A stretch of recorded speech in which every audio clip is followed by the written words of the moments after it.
What are some of today's top public health issues and how do we address them? John Auerbach and Sarah de Guia are in studio now with their thoughts.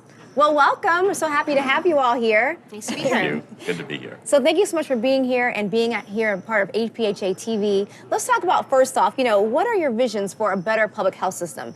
And we'll start with you, John. Well, I think there are a few characteristics of a better, stronger public health system. One is adequate and sustainable funding.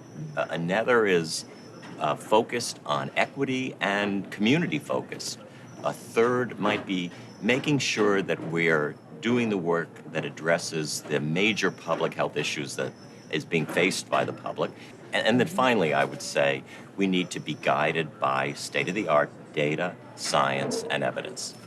All right, and Sarah, what are your thoughts on this? Well, some of my issues will be the same as John's, but I would start out with saying that a better public health system, one, centers equity, and that means that we're bringing community members into decision-making processes. We're partnering with them, elevating their solutions, and resourcing them to be able to be our partners. The second issue I would say is we need to increase our public health law practitioners' knowledge of and confidence in using law and policy to better promote equity. The third issue I would say is that we need to make sure that, just as John mentioned, that our public health systems are resourced to do their jobs to better protect all of our health. And finally, I would say that we need to make sure that our public health departments are fully resourced. Now, you mentioned several different things that need really attention to. What do you think is the most important one that we need to focus on right now? And Sarah, I'll start with you. I would say really centering equity. For so long, our communities, BIPOC communities, LGBT communities, women, and other traditionally marginalized communities have not been the center of our policies and our practices. And as a result, while you see some increases in overall public health, you see a widening of health disparities and inequities, particularly amongst those communities that have been traditionally marginalized.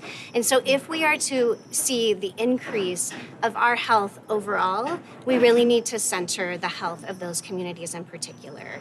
And again, law and policy are really important tools to be able to help us advance equitable systems for change. Okay, and John, tell us about what your thoughts are. Well, I agree with everything that Sarah said, and I think I would add to that we need to pay attention to the infrastructure of the public health sector and the workforce of the public health sector. We've just neglected those because there haven't been resources for them. The way that funding has been allocated over the last several years is very much disease-specific or condition-specific, and without regard to how do you have a well-respected and well-supported workforce, and how do you have the wraparound kind of activities you really need in order to make sure that your public health agencies are able to function efficiently. So infrastructure in a sustainable way and lots of attention to supporting the workforce. So that's important what you're saying as far as involving, it sounds like everybody, almost like wraparound way so that we can, make sure that public health is better in the United States.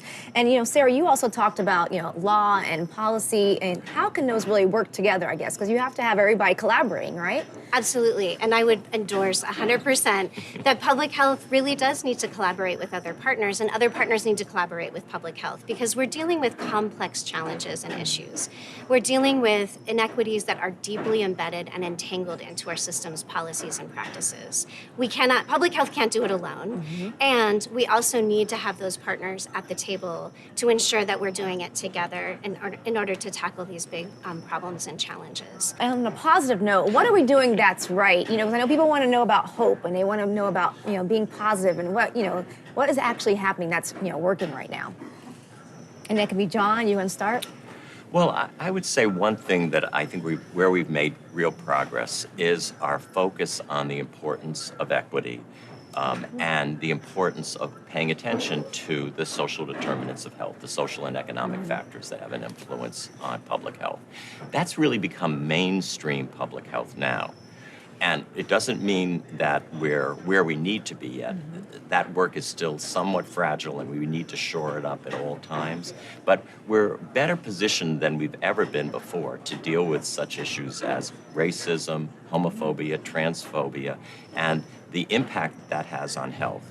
So there's reason for hope because of the full embracing of those concerns by the public health sector. John, thank you again, and also Sarah for joining us here today for this interview on public health.